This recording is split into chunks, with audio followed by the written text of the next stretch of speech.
V celkovom porovnávaní so Švajčiarskom chcel by som ešte pripomenúť jednu vec, čo je absolútne jednoduchá.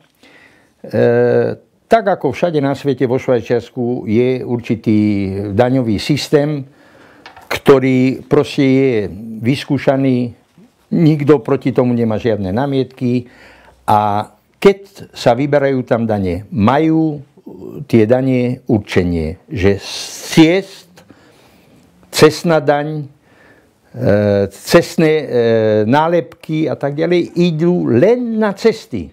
Nemôžu byť použité do iného sektoru.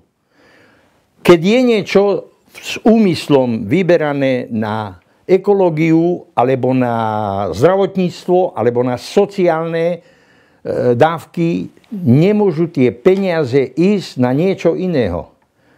Nič mimoriadne to nie je, len jedna skutočná organizácia, ktorá v podstate nám uľahčí život, že nemusíme si robiť problémy, že niektoré ministerstvo nevie si urobiť rozpočet a iné ministerstvo mu ponúkne proste, lebo má na nadbytok nejakých peňazí.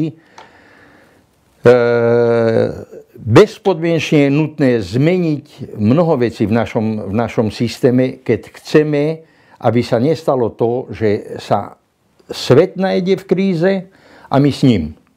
Buďme chytrejší. Nikto nám to nezakáže, aby sme rozmýšľali. Však na to máme mozog. Všetci sme schopní svojím spôsobom rozmýšľať, či už v rámci obce, mesta,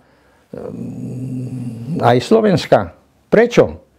Príďme s dobrými nápadmi, realizujme tak, aby všetci z toho mali užitok.